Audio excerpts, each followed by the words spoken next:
Assalamualaikum warahmatullahi wabarakatuh. Waalaikumsalam warahmatullahi wabarakatuh. Bismillahirrahmanirrahim. Alhamdulillahi rabbil alamin.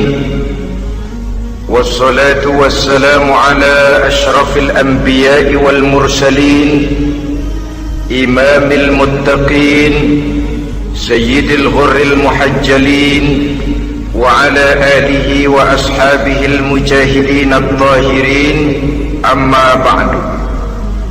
Saudara-saudara kaum muslimin rahimakumullah, sesungguhnya gaya hidup seseorang sangat ditentukan oleh cara bagaimana dia memandang hidup ini.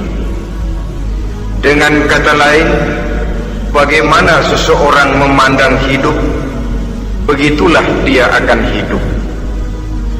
Oleh sebab itu, untuk mengubah keadaan seseorang harus diawali lebih dahulu dengan mengubah caranya memandang kehidupan ini.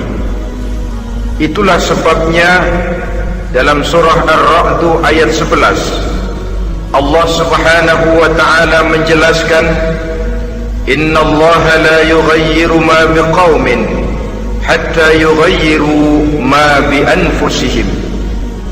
Allah Subhanahu wa ta'ala tidak akan mengubah nasib dan keadaan satu kaum sampai kaum itu berusaha mengubah apa yang ada di dalam diri mereka sendiri. Yang ada di dalam diri itu tentu tidak lain adalah rule of thinking, bahasa kerennya state of mind, kata orang Kulon, cara berpikir, cara memandang kehidupan yang akan sangat mewarnai cara orang menjalani kehidupan itu sendiri. Oleh karena itu, pada pertemuan kali ini kita akan membicarakan tentang dasar dan tujuan hidup dari seorang muslim di dalam kehidupan ini. Yang pertama, tentang dasar dan landasan hidup. Seorang muslim tak dapat lain mendasarkan kehidupannya dengan Islam.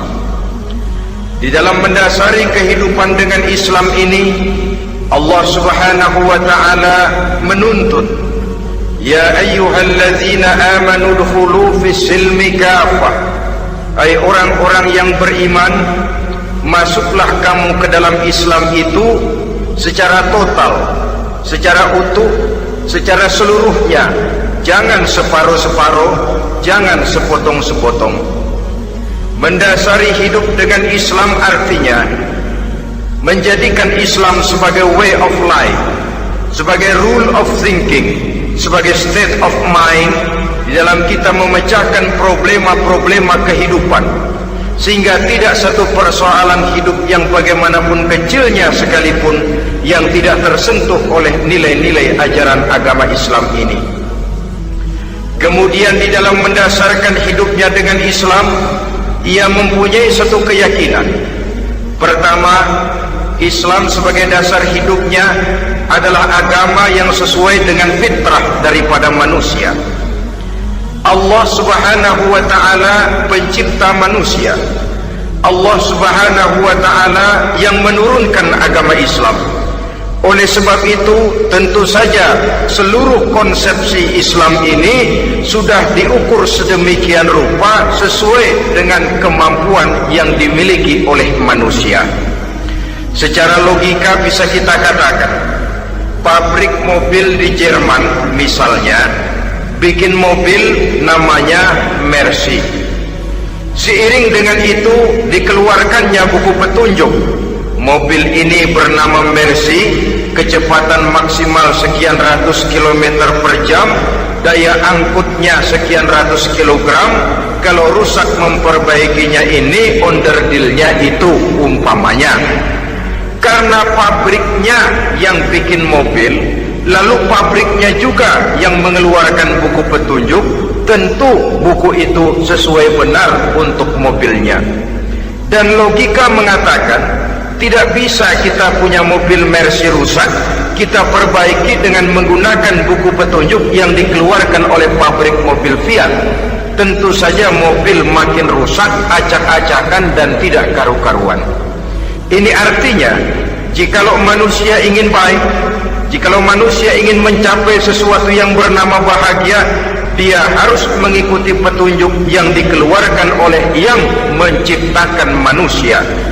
Dan petunjuk-petunjuk itu telah turun dalam satu konsepsi yang bernama Islam yang sesuai dengan fitrah manusia. Yang kedua, oleh karena keyakinannya bahwa Islam sesuai dengan fitrah manusia, ia pun berkeyakinan bahwa Islam adalah agama untuk seluruh manusia, universal. Walaupun ia diturunkan di tanah Arab, tetapi ia bukanlah agama hanya untuk orang Arab semata-mata. Keyakinan ini perlu ditegakkan kembali, oleh karena akhir-akhir ini muncul pendapat-pendapat yang menganggap seolah-olah agama itu barang impor. Persilahkan saja kalau memang itu merupakan keyakinannya, tetapi menganggap agama sebagai barang impor sungguh merupakan satu kekeliruan yang sangat besar. Bahwa Arab sebagian besar memang Islam, jelas, tetapi Islam bukannya Arab, itu pun harus kita akui. Kita bisa menjadi muslim yang baik tanpa perlu menjadi orang Arab. Dengan kata lain, kita bisa menjadi muslim yang baik dengan tetap menjadi warga negara Indonesia yang baik. Bahwa Al-Quran diturunkan dalam bahasa Arab oleh karena memang ia turun di tanah Arab. Buktinya apa? Walaupun Quran dalam bahasa Arab, tidak satu pun ayat Quran yang ditujukan kepada orang Arab semata-mata. Tidak ada ayat ya ayyuhal arabiyun, hai orang-orang Arab. Tidak ada. Yang ada malah ya ayyuhan nas, wahai manusia. Manusia yang mana? Yang mana saja asal merasa manusia. Kalau tidak merasa manusia, tidak usah terpanggil dengan ayat tadi.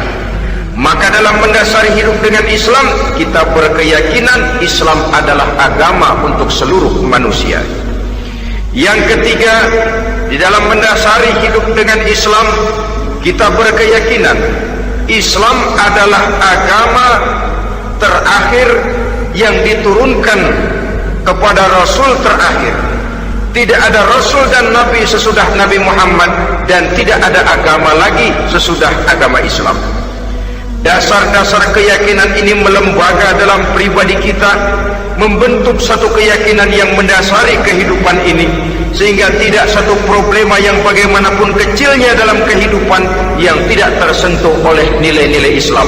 Sejak kita tidur sampai kita bangun tidur, bahkan tidur itu sendiri, dan seluruh kegiatan kehidupan yang kita laksanakan dalam 24 jam, tidak satu pun yang tidak tersentuh oleh nilai-nilai Islam. Inilah pandangan hidup muslim. Jawaban seorang muslim terhadap problema-problema kehidupan yang dihadapinya, yang di dalam menjawab problema itu ia Islam oriented, berorientasi kepada nilai-nilai Islam. Apa kata Islam tentang pekerjaan yang dihadapinya? Halal kata Islam, halalah dia katakan. Haram kata Islam, haram dia katakan. Islam oriented. Barometer dalam perbuatannya tidak lain daripada nilai-nilai Islam itu sendiri. Dan kemudian di dalam mendasari kehidupan dengan Islam, ia berkeyakinan Islam adalah satu-satunya agama yang benar. Bahasa kerennya, Islam is the single one, the true religion behind the God. Satu-satunya. Keyakinan ini kelihatannya subjektif, tapi memang inilah pokok daripada kehidupan beragama. Saudara-saudara kaum muslimin rahimakumullah, kalau itulah dasar daripada kehidupan kita sebagai muslim, apa yang menjadi landasannya? Kalau dasar hidup kita Islam, maka landasan hidup kita tidak lain adalah Al-Quran dan Sunnah Rasulullah Sallallahu Alaihi Wasallam. Dunia penuh dengan orang-orang besar, dan setiap orang-orang besar itu mempunyai ajaran-ajaran yang pernah jaya, pernah dikumandangkan, didengung-dengungkan, naik ke panggung sejarah untuk kemudian tenggelam. Satu ajaran hanya akan langgeng, satu ajaran hanya akan tahan lama apabila dia turun dari sumber yang serba maha. Kalau dia turun dari manusia, maka sifatnya hanya musim. Yang namanya musim, saudara-saudara, namanya musim tidak bisa dilarang. Tapi kalau sudah selesai, habis sendirian. Itu musim namanya. Musim rambutan. Kalau datang musim rambutan, apa bisa dilarang? Gak boleh musim rambutan. Ya tidak bisa, dia akan tumbuh terus. Tapi manakala musimnya habis. Begitulah nasib dari ajaran yang nisbi, relatif, dan temporer apabila dia bersumber dari manusia. Maka satu ajaran hanya akan langgeng, tahan lama apabila dia turun dari sumber yang serba maha. Dan itu sudah turun bernama Al-Quranul Karim. Sedangkan sunnah, saudara-saudara, merupakan penjelasan dari apa yang oleh Quran tidak dijelaskan dalam bentuk yang detail, melengkapi apa yang oleh Al-Quran hanya disebutkan dalam bentuk garis besarnya saja. Baik Quran maupun sunnah kita sebut merupakan dasar, landasan yang primer. Sedangkan untuk memahami Quran dan sunnah, kita memerlukan pendapat-pendapat orang yang ahli di bidang itu. Dalam hal ini kita sebut saja dengan ulama. Dan ini merupakan sumber yang sekunder dari landasan hidup kita sebagai seorang muslim. Dua rel ini, Quran dan sunnah, merupakan landasan di mana kereta api Islam ini berjalan. Quran dan sunnah. Saudara-saudara kaum muslimin rahimakumullah, oleh karenanya marilah kita menjadikan Quran dan sunnah ini sebagai imam di dalam kehidupan kita. Bukankah Rasulullah sallallahu alaihi wasallam pernah memberikan pilihan, man ja'ala al-Qur'ana amamahu qadahu ilal jannah wa man ja'ala al-Qur'ana khalfahu saqahu ilan nar. Siapa yang meletakkan Quran di depannya, dijadikannya Quran sebagai imam dan dia sebagai makmum, maka Al-Quran akan membimbing dia ke surga. Ya, surga di dunia ini, lebih-lebih lagi surga di akhirat nanti. Sebaliknya, wa man ja'ala al-Qur'ana khalfahu, siapa yang meletakkan Quran di belakangnya, dia belakangi ajaran dan konsepsi Al-Quran, dia tinggalkan perintah-perintah Al-Quran, maka Al-Quran yang di belakanginya itu akan mendorong dia ke neraka. Neraka dunia, lebih-lebih neraka di akhirat nanti. Pilihan terserah kita.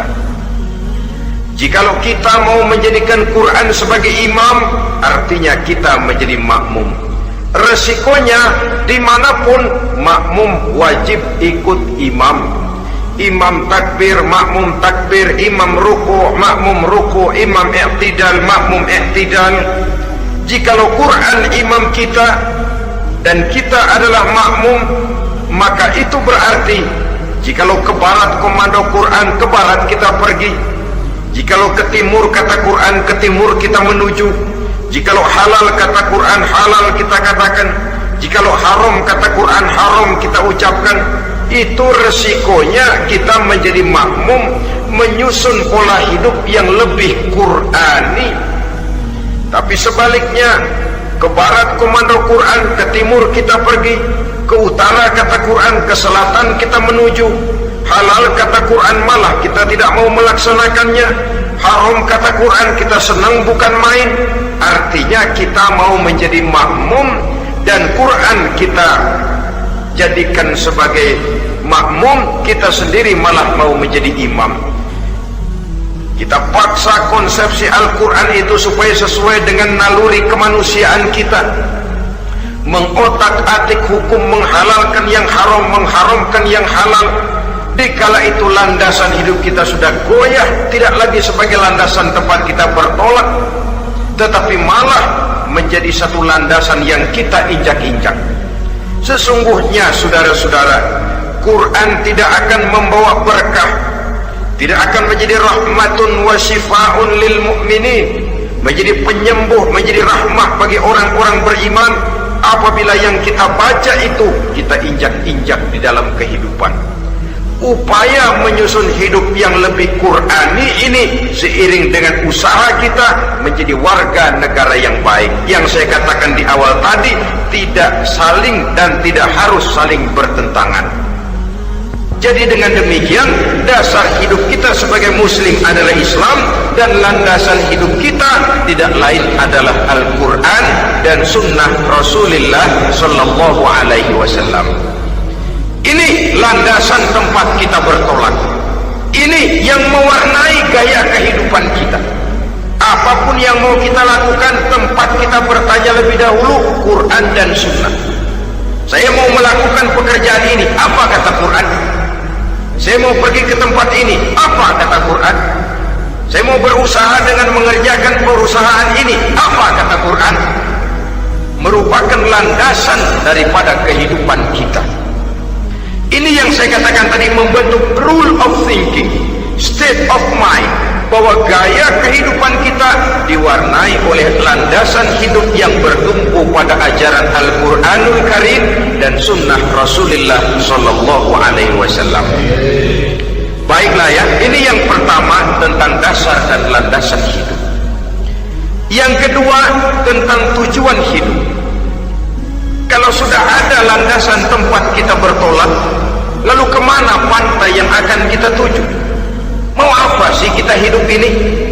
Berleha-leha, menjalani acara rutin, bangun tidur sampai tidur lagi, kemudian besok begitu lagi, sampai menunggu datangnya sang ajal? Atau ada satu tujuan yang akan kita capai di dalam kehidupan ini?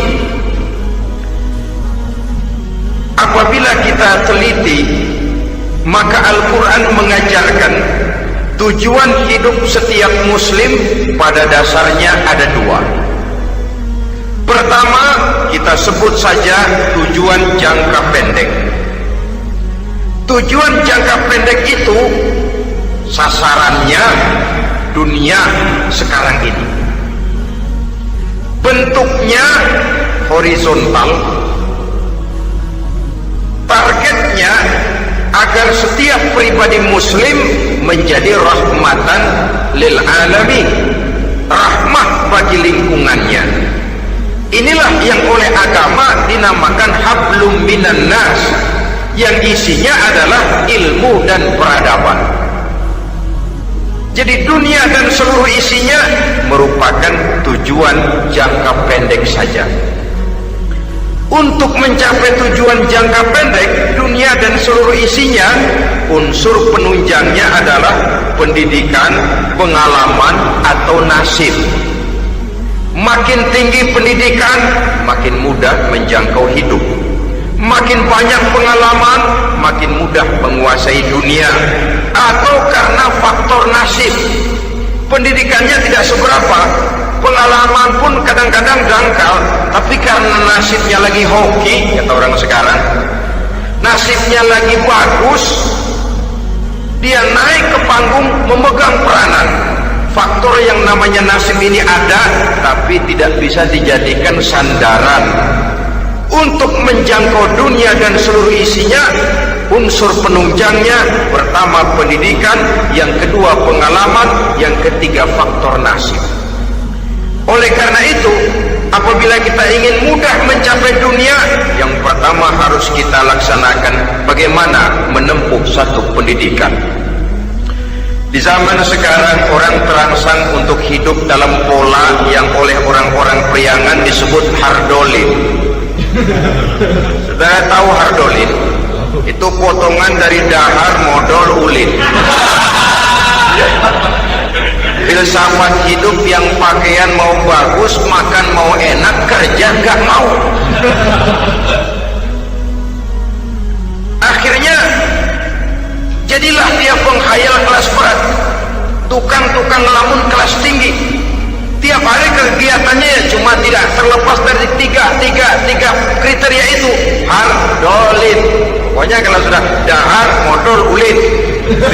Besok ya begitu lagi. Pola dari dimana orang pakaian mau bagus, makan mau senang, duit mau punya, kerja tidak mau. Kadang-kadang mau kerja tapi tidak tahu apa yang harus dikerjakan. Ditambah oleh sempitnya lapangan pekerjaan. Tidak tahu apa yang harus dikerjakan, dilatar belakangi oleh tidak adanya pendidikan yang dia terima, sehingga mau kerja apa lalu bingung. Oleh karena itu, terutama buat adik-adik remaja, para pemuda, saya berpesan untuk menjangkau dunia, yang pertama harus kita jalani bagaimana membina diri, mendidik. Taruh kata drop out, putus sekolah, tapi drop out bukan halangan bagi tumbuhnya cita-cita yang mulia. Bahkan ada orang bilang many a great man starts as a newspaper boy. Banyak orang-orang besar yang memulai pekerjaannya dagang koran. Putus sekolah bukan merupakan halangan bagi tumbuhnya cita-cita yang mulia.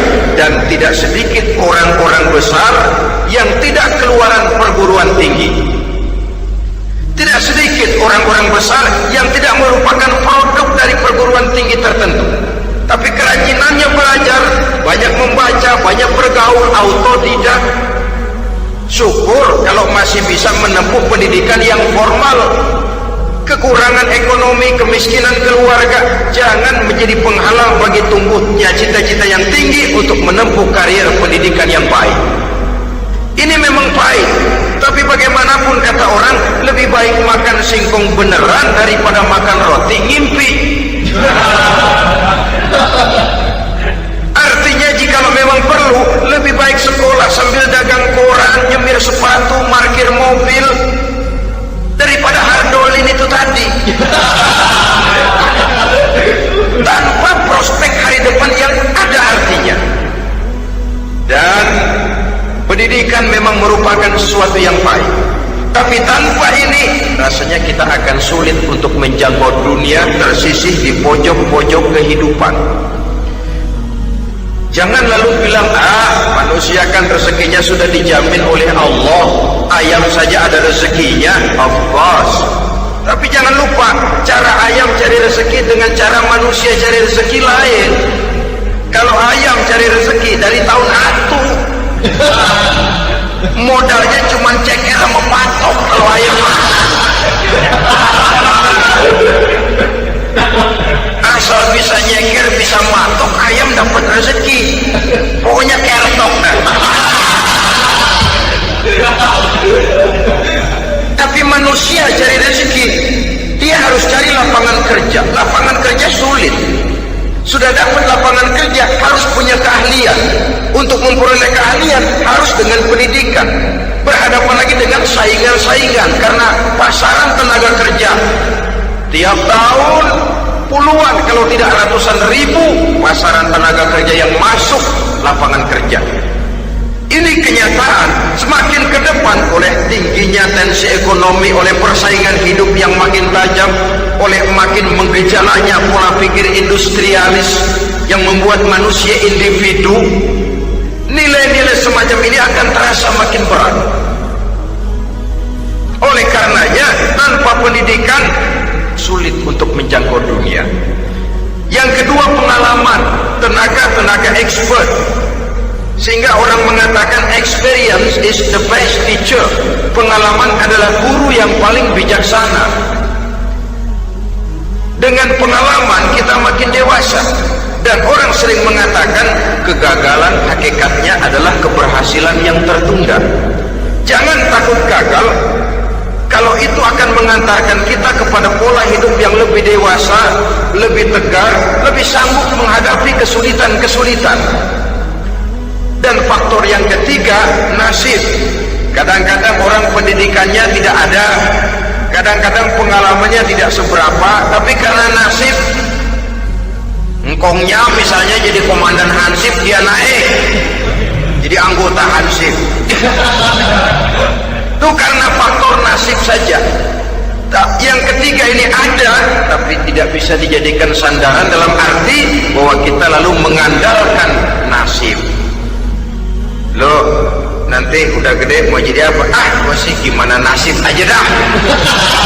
Jadi orang syukur, jadi gembel nasib. Tidak bisa kita menghadapi hidup dalam satu alur spekulasi. Tidak bisa kita menjalani skenario kehidupan ini dengan bersikap untung-untungan. Karena kehidupan walaupun tidak bisa dipastikan, paling kurang bisa dirancang, bisa direncanakan, bisa ditargetkan, bisa dianalisa kemungkinan-kemungkinannya. Walaupun tidak bisa dipastikan, tapi bisa diperhitungkan. Sebagai manusia yang terikat oleh causality, oleh hukum sebab akibat, sewajarnya kita memperhitungkan kemungkinan-kemungkinan itu. Kira-kira 5, 10, 15 tahun yang akan datang, sejauh mana kesulitan-kesulitan dalam kehidupan itu, sejauh mana persaingan dalam hidup, sejauh mana tenaga kerja dibutuhkan, sejauh mana keahlian dan skill menunjang ke arah itu. Kalau tidak, kita akan tersisih di sudut-sudut kehidupan untuk lebih banyak jadi penonton daripada menjadi pemain. Padahal kita ingin jadi pemain, kita ingin aktif, kita ingin punya peranan, karena kita oleh agama dituntut menjadi rahmatan lil alamin, menjadi rahmah bagi lingkungan di mana kita tinggal, mewarnai lingkungan, bukan cuma diwarnai oleh lingkungan itu sendiri.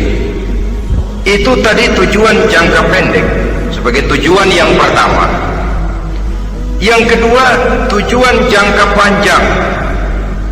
Tujuan jangka panjang ini sasarannya adalah akhirat. Bentuknya vertikal, targetnya adalah mardotillah atau ridho daripada Allah. Dan ini yang oleh agama dinamakan dengan hablum minallah, tali vertikal yang menghubungkan manusia langsung dengan Tuhannya. Untuk mencapai tujuan jangka panjang akhirat ini, unsur penunjangnya adalah prestasi ibadah. Kalau untuk tujuan jangka pendek, dunia dan seluruh isinya, pendidikan, pengalaman, dan nasib memegang peranan yang sangat penting, maka untuk akhirat, pendidikan, pengalaman, nasib tidak punya pengaruh banyak. Unsur penunjangnya adalah prestasi ibadah. Bagaimanapun tinggi pendidikan, bagaimanapun banyak pengalaman, tanpa prestasi ibadah, nol besar kita dalam pandangan Allah Subhanahu wa ta'ala. Saudara-saudara kaum muslimin rahimakumullah, itu sebabnya seorang muslim sholat, puasa, haji, zakat, yang kalaupun ada target dunia itu cuma side effect saja, sekedar satu efek sampingan.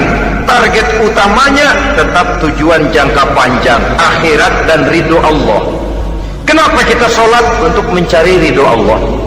Kenapa kita laksanakan ibadah haji? Untuk mencari ridho Allah. Kita bangun di keheningan malam untuk mencari ridho Allah. Kalau ada akibat dunia, itu cuma akibat sekunder saja. Ada misalnya orang karena tekun ibadah rezekinya lancar, itu baru persekot, baru tanda jadi. Kadang-kadang persekotnya saja sudah nikmat kok, apalagi cashnya, kontannya. Sebaliknya kalau ada orang rajin ibadah, rezekinya seret, jangan jadi alasan. Kok lu nggak sembahyang? Alah, tetangga gua rajin sembahyang melarang terus. Ya memang sholat itu bukan dengan target dunia, target akhirat, saudara-saudara. Oleh sebab itu, seorang muslim adalah seorang yang berpandangan luas, berjiwa lapang. Maksudnya apa? Tujuan jangka pendek dan jangka panjang ini harus dia raih kedua-duanya. Ini yang oleh Al-Quran diajarkan agar setiap muslim mencapai fid dunia hasanah wa fil akhirati hasanah. Kebaikan di dunia, kebaikan di akhirat, itu arti hasanah. Jangan macam orang dulu, punya istri 2 pergi haji, yang satu yang muda istrinya namanya Hasanah, yang satu namanya Khadijah. Waktu tawaf keliling Ka'bah, si suami ini nggak bisa doa apa-apa kecuali Rabbana Atina itu. Tiap putaran Rabbana Atina fid dunya hasanah wa fil akhirati hasanah. Putaran kedua Rabbana Atina fid dunya hasanah wa fil akhirati hasanah. Ini istri tuanya yang namanya Khadijah dengerin aja. Akhirnya di satu saat dia colek suaminya, "Bang, mentang-mentang hasanah bini muda disebutin melulu. Saya dong disebutin dalam doa." "Iya deh, Pak, putaran selanjutnya." Suaminya blow on juga. Putaran kedua dia baca Rabbana Atina fid dunya hasanah wa fil akhirati Khadijah. Saudara-saudara, itu makna refleksi daripada doa tadi itu, doa sapu jagat. Kita ingin fid dunya hasanah wa fil akhirati hasanah. Tujuan jangka pendek dunia tercapai, tujuan jangka panjang akhirat dan ridho Allah juga tergapai. Oleh sebab itu Al-Quran menjelaskan, "Wabtaghi fima atakallahu ad-daral akhirah wa la tansa nasibaka minad dunya." Dengan karunia yang diberikan Allah kepadamu, carilah bahagia akhirat. Wala tansa nasibaka minad dunya, tetapi jangan lupakan bagianmu dalam kehidupan di dunia ini. Cari akhirat, utamakan akhirat dengan tidak usah melupakan jatahmu di dunia. Kenapa saya katakan seorang muslim berjiwa besar? Sebab andai kata dia gagal mencapai tujuan jangka pendek, andai kata dia gagal di dunia, dan dia oleh Islam diajarkan jangan sampai gagal, tapi andai kata dia gagal, dia masih punya tujuan jangka panjang, akhirat dan ridho Allah. Dia masih bisa menghibur diri, biarlah di dunia kita sederhana, bahkan biarlah susah di dunia, asal di akhirat kita bahagia. Orang yang tidak punya pandangan hidup semacam ini, surgalah dunia ini, segalanya telah tertumpu di sini. Bila umurnya selesai, ajalnya datang, selesai sudah, surganya sampai di situ, dan dia tidak punya pengharapan lain di belakang itu.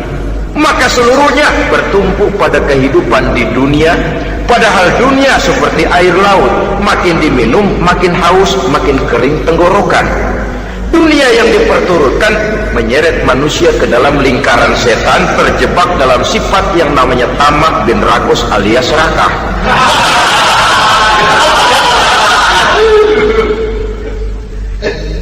Andai kata dia gagal untuk tujuan jangka pendek, dia masih punya tujuan jangka panjang, akhirat. Dia masih sanggup berkata, biar di dunia kita sederhana, bahkan biar kebelangsak sengsara susah di dunia, asal di akhirat kita bisa bahagia. Kan masih ada harapan. Yang paling gampang, paling rusak betul, sudah di dunia sengsara, di akhirat celaka. Jadi dunia rumahnya gubuk, pinggir kali miring, asal hujan bocor, utang selebar warung, bayang kagak, ngaji enggak, puasa enggak, saban malam miring mulu. Saudara hadirin yang saya hormati, lalu kapan mau bahagia kalau sudah di sini susah, di sana akan susah juga. Ini yang pertama, seorang muslim, seorang yang optimis, berjiwa besar, luas pandangan. Kegagalan dia dalam jangka pendek tidak menyebabkan dia melupakan tujuan jangka panjang. Yang kedua, positifnya apa? Cara dia mencapai tujuan jangka pendek diwarnai oleh keyakinan adanya tujuan jangka panjang. Dia memang benar cari harta, tapi karena dia yakin ada akhirat, Allah ridho apa tidak. Ini positifnya. Saya memang cari duit, tapi dengan cara ini Allah ridho apa tidak. Saya memang ingin berpakaian yang rapi, tapi dengan tidak menutup aurat begini, Allah ridho atau tidak. Saya memang bergaul menghormati teman, tapi terjebak dalam minuman keras karena menghormati teman, Allah ridho apa tidak. Ini orang yang punya tujuan jangka panjang. Segalanya diberikan bingkai dengan pertanyaan, Allah ridho atau tidak.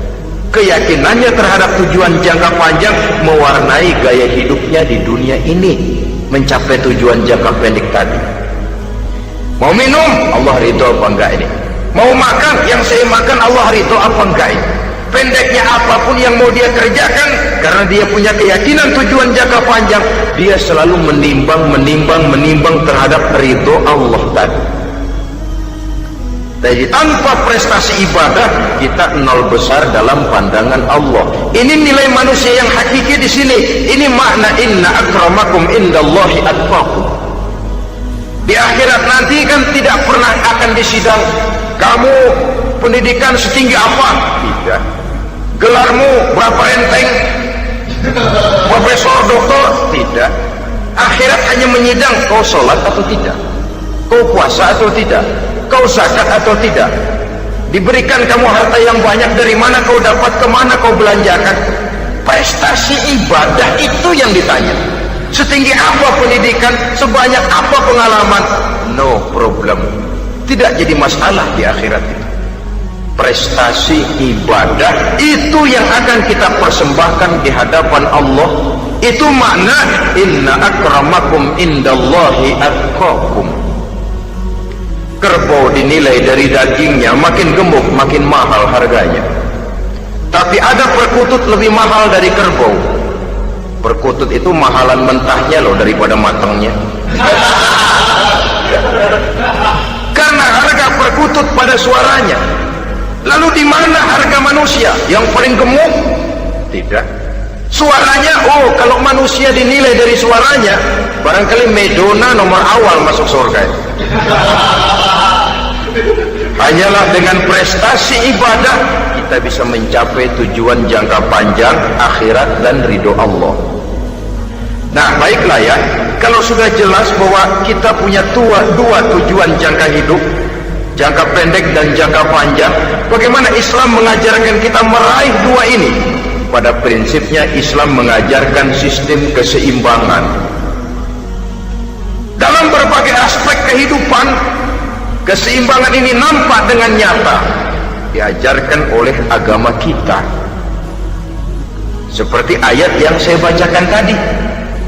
Dengan karunia yang diberikan Allah kepadamu, cari negeri akhirat, tapi jangan lupakan bagianmu di dunia ini. Dalam bentuk yang lebih nyata, bekerjalah untuk duniamu seolah kau akan hidup buat selamanya, tapi bekerjalah buat akhiratmu seolah kau akan mati besok. Manifestasinya dalam kehidupan, misalnya orang kaya diperintah membantu yang miskin, tapi orang miskin dianjurkan berusaha. Jangan mengandalkan hidup kepada yang kaya, seimbang. Kamu kaya, betul Pak, bantu yang miskin. Kamu miskin, iya Pak, berusaha, seimbang. Tuan rumah diwajibkan menghormati tamu, tamu diwajibkan tahu diri, seimbang. Jadi bagaimana kalau sudah kita bekerja di sawah, di ladang, di pasar, di kantor, anggap kita akan hidup selamanya agar timbul gairah kerja. Tapi kalau sudah sholat, anggap kita akan mati besok supaya timbul khusyuknya. Nah, titik tekannya di mana? Stresnya itu. Walaupun Islam mengajarkan sistem keseimbangan, tapi Al-Quran tetap menggarisbawahi walal akhiratu khairul laka minal, bahwa bagaimanapun seimbangnya, akhirat itu lebih utama daripada dunia. Bagaimana implementasinya? Kata orang-orang tua, kalau kita menanam padi, rumput pasti tumbuh, tapi nanam rumput jangan mimpi tumbuh padi. Maksudnya apa? Kalau satu perbuatan kita niatkan karena Allah, dunianya pasti ikut. Tapi kalau satu perbuatan diniatkan karena dunia semata-mata, akhirat akan hilang. Sebab itu, biasakanlah berbuat sesuatu, baik untuk tujuan jangka pendek, lebih-lebih untuk tujuan jangka panjang, dengan motif lillahi ta'ala. Jadi saya ulangi, satu perbuatan kalau sudah diniatkan karena Allah, dunia biasanya ikut. Tapi kalau diniatkan karena dunia semata-mata, akhirat akan luput. Padahal itu titik tekannya, walal akhiratu khairul laka minal ula. Saudara-saudara kaum muslimin rahimakumullah, ini tujuan hidup. Jadi landasan tempat kita bertolak sudah jelas, pantai yang akan kita tuju dalam kehidupan ini juga sudah nyata. Kita ingin mencapai apa yang dinamakan fid dunya hasanah wa fil akhirati hasanah. Untuk itu perlu ada keseimbangan, tetapi titik tekannya tetap akhirat lebih utama daripada kehidupan dunia ini. Sekarang kalau sudah ada dasar hidup, sudah ada tujuan yang akan kita capai, tentu harus ada alat untuk mencapainya. Semuanya perlu sarana. Bahkan pada hakikatnya dalam kaidah usul fikih para ulama mengajarkan lil wasail hukmul maqasid. Sarana dan tujuan hukumnya sama. Ini mestinya mendidik umat Islam jadi pinter.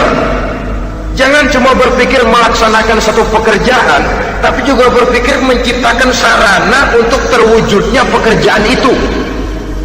Misalnya umat Islam wajib pergi haji kalau mampu, kan begitu toh? Kalau dia umat Islam Indonesia, tentu pergi hajinya ke Mekah, Jeddah, Mekah, Indonesia, perlu sarana angkutan untuk sampai ke sana. Kapal laut, kapal udara. Artinya umat Islam harus maju di bidang teknologi, bisa menciptakan pesawat, bisa menciptakan kapal laut, sarana yang akan menyampaikan dia untuk bisa melaksanakan ibadah haji. Selama ini kita bertumpu kepada pemikiran, pokoknya kan yang penting gue pergi haji pakai apa, kayak gue punya duit. Dari segi pribadi memang barangkali begitu, tapi sebagai umat yang harus mencapai kemajuan, apabila diperintahkan melaksanakan sesuatu, kita pun hakikatnya dituntut menciptakan sarana untuk menunjang pelaksanaan sesuatu itu sendiri. Agama mengajarkan an-nazafatu minal iman, kebersihan sebagian daripada iman. Siapa yang menciptakan mesin cuci, sabun-sabun keras, deterjen, rinso dan lain sebagainya? Siapa yang menciptakan air condition, pembersih ruangan? Kita hanya berpikir pokoknya kan bersih, mau pakai apa kek. Kita jarang yang berpikir kepada pewujudan teknologi modern untuk menerjemahkan hadis itu. Syukurlah belakangan ini sudah muncul teknokrat muslim yang dijiwai oleh semangat Al-Quran, membuka tabir rahasia konsepsi Islam di lapangan teknologi modern, yang makin lama makin menunjukkan tuntutan kebutuhan daripada umat itu sendiri. Dengan demikian, apabila ada tujuan hidup, kita memerlukan alat untuk mencapai tujuan tadi. Supaya tujuan fid dunya hasanah wa fil akhirati hasanah tercapai, apa alat yang harus kita pakai? Kita lihat surah At-Taubah ayat 111 memberikan jawaban. Innallaha ashtara minal mu'minina anfusahum wa amwalahum bi anna lahumul jannah. Sesungguhnya Allah telah membeli dari orang-orang beriman diri mereka, harta mereka, bahwa sesungguhnya bagi mereka adalah surga. Coba kita simak ayat ini sejenak, akan nampak dengan jelas bahwa ayat ini hakikatnya merupakan satu transaksi yang nyata benar antara kita dengan Allah. Transaksi jual beli sudah terjadi, dan itu langsung dengan Allah, tertuang dalam pernyataan Quran. Pembeli Allah, penjual kita orang-orang beriman, dagangannya adalah anfus dan amwal, harganya adalah surga. Itu sudah tanda tangan pernyataan kita siap jual beli ya Allah. Apalagi baiat kita apa? Inna solati wa nusuki wa mahyaya wa mamati lillahi rabbil alamin. Solatku, ibadahku, hidup dan matiku cuma untuk Allah, Tuhan seluruh sekalian alam. Minimalnya 5 kali sehari semalam baiat ini kita ulang dan kita ulang. Kenapa lalu kita tidak konsekuen? Dalam konteksnya dengan persoalan, maka alat hidup kita itu ada 2. Pertama, anfus. Ini bentuk mufrad dari jamaknya, bentuk jamak dari mufrad nafsun. Biasa diterjemahkan dengan diri. Yang dimaksud dengan diri adalah kepribadian. Yang dimaksud dengan kepribadian ialah kekayaan yang kita miliki dalam kepribadian kita. Artinya bisa tenaga, pikiran, konsep, gagasan, wewenang, ide, pangkat, jabatan, kemampuan, keahlian, skill, itu semuanya masuk ke dalam anfus, diri. Sedangkan amwal bentuk jamak dari mufrad malun, biasa diterjemahkan dengan harta. Pengertian di sini ialah seluruh bentuk-bentuk materi yang berada di bawah kekuasaan kita. Bisa rumah, bisa uang, bisa tanah, bisa kebun, bisa pabrik, bisa peternakan, itu semuanya amwal. Nah, baik anfus maupun amwal, diri, tenaga ke, pikiran ke, harta ke, pangkat ke, jabatan ke, wewenang ke, keahlian ke, untuk tujuan jangka pendek harus jadi rahmah bagi lingkungan. Untuk tujuan jangka panjang harus menunjang jalan menuju ridho Allah. Jika kalau pangkat kita menjauhkan kita dari ridho Allah, itu bukan nikmat tuh, azab. Punya pangkat bukan melakukan kebaikan, malah melakukan kejahatan, setidak-tidaknya berdiri di belakang kejahatan, melindungi perbuatan-perbuatan munkar. Dalam kelas kakap melindungi korupsi, dalam kelas teri jadi backing tukang kopok. umpamanya itu sudah menyalahi. Alat tidak digunakan untuk mencapai tujuan, itu untuk tujuan jangka pendek. Lalu amwal, harta, uang, tanah, rumah, kebun, untuk tujuan jangka pendek harus menjadi rahmah bagi lingkungan. Sedang untuk tujuan jangka panjang, baik diri maupun harta harus menunjang jalan menuju ridho Allah, harus meningkatkan prestasi ibadah kita kepada Allah Subhanahu wa ta'ala. Malah yang namanya amwal ini tanggung jawabnya lebih berat loh saudara. Kalau saudara diberikan ilmu, sidang akhirat cuma satu, ilmu kau amalkan untuk apa? Saudara diberikan umur panjang, pengadilan akhirat cuma bertanya satu, umurmu kau habiskan di mana? Tapi saudara diberikan harta, pertanyaan akhirat dua, hartamu kau dapat dari mana? Kau belanjakan kemana? Dari mananya dan kemananya ditanya, depan belakang.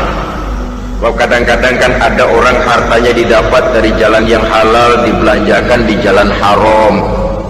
Kerja peras keringat banting tulang setengah mati, begitu dapat duit beli buntutan,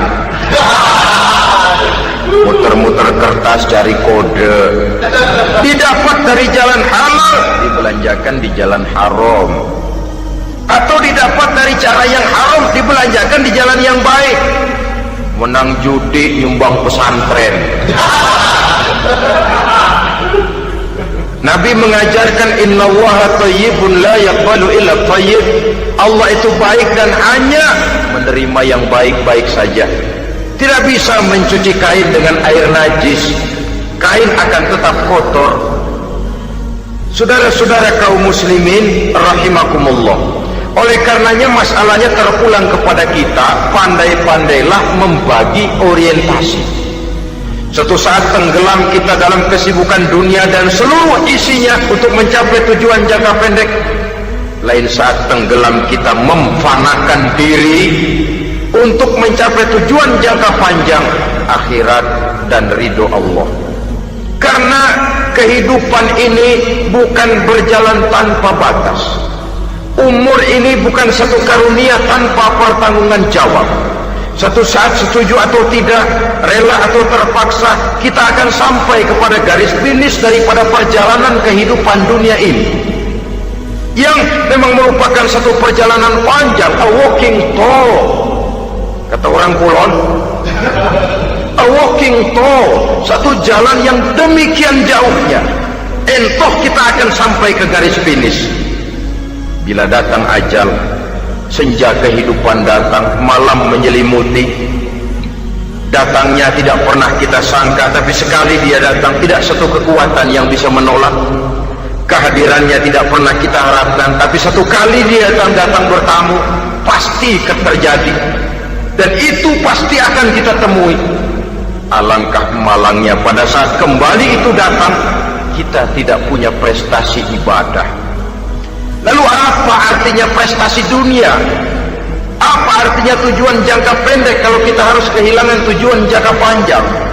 Rumah kita yang besar, pangkat kita yang tinggi, harta kita yang banyak, bisakah menolong kita untuk kalau sudah kumpul di padang mahsyar nanti?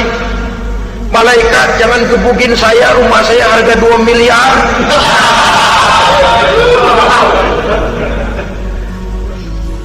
Sudahlah malaikat, damai saja, itu Rolls Royce saya. Pakai saja malaikat, pakai. Kata malaikat, gue budak, gue nggak butuh gituan. Hanya prestasi ibadah yang bisa menyelamatkan kita pada kondisi semacam itu. Jadi oleh karena itu saudara-saudara, biar di dunia ini rumah kita besar, mobil bagus, uang banyak, pabrik ada, usaha lancar, asal di akhirat masuk surga aja, gak apa-apa. Daripada di dunia sengsara, di akhirat neraka, senangnya kapan? Sudah di sini sengsara, di sana kebelangsa. Itu yang orang-orang tua bilang lacur kuda namanya. Pelan dipecut, kenceng digentak, setengah mati, serba salah. Kuda kalau bisa ngomong, gue setengah mati, serba salah. Pelan dipecut, kekencengan ditarik, itu yang namanya lacur kuda begitu. Serba salah posisinya. Untuk itu, pandai-pandailah membagi orientasi supaya tercapai tujuan ideal ini. Di dunia hasanah wa fil akhirati hasanah. Ini tentang tujuan hidup. Nah, untuk mencapai tujuan kini, kita tidak berjalan sendiri. Kita perlu teman hidup. Di samping teman hidup, ada pula lawan hidup.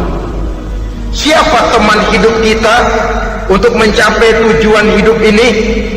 Dalam arti sempit, teman hidup kita suami istri yang taat kepada Allah. Suami istri lebih dari sekedar satu pasangan, juga saling melengkapi, merupakan bagian daripada kehidupan. Suami adalah teman istri, istri adalah teman suami untuk mencapai tujuan hidup tadi, mencapai fid dunya hasanah wa fil akhirati hasanah. Seiring, seirama, selaras, serasi, seimbang, kata orang sekarang. Teman dalam arti sempit. Adapun teman dalam arti luas, setiap orang yang pandangan hidupnya sama dengan kita, setiap orang yang akidahnya sama dengan kita, terlepas dari suku bangsa apapun, warna kulit apapun, bahasa apapun, jikalau keyakinannya sama, pandangan hidupnya sama, dia adalah saudara kita dalam artian yang luas. Islam tidak kenal teritorial, maka tidak ada itu Islam Jepang. Ya walaupun secara formalnya ada, tapi informal, muslim adalah muslim, diikat dengan akidah. Itu teman hidup. Lalu lawan hidup siapa? Pertama iblis, dalam segala bentuk dan implementasinya. Yang kedua, setiap orang yang pandangan hidupnya tidak sama dengan kita secara ideologis, itulah lawan hidup kita. Maka yang teman jadikan teman, yang lawan jadikan lawan. Jangan teman dijadikan lawan, lawan dijadikan teman. Itu namanya kopiah dipasang di kaki, bakyak naik ke jidat. Wajar kalau kepala lalu jadi benjol. Salah milih teman, salah cari lawan. Salah milih teman, salah cari lawan. Akibatnya kita yang akan susah di kemudian hari nanti. Saudara-saudara kaum muslimin rahimakumullah, oleh karenanya pandai-pandailah dalam hidup ini. Yang teman jadikan teman, yang lawan jadikan lawan. Kalau lawan kita jadikan teman, sementara teman kita jadikan lawan, dan itu yang banyak terjadi dalam praktek kehidupan, kita tidak akan bisa mencapai tujuan karena akan tertarung di kaki sendiri. Nah, ini sajalah yang kita bicarakan pada pertemuan kali ini. Mudah-mudahan ada manfaatnya. Terima kasih atas segala perhatian. Mohon maaf atas segala kekurangan. Usikum wa nafsi bitaqwallah. Wassalamualaikum warahmatullahi wabarakatuh.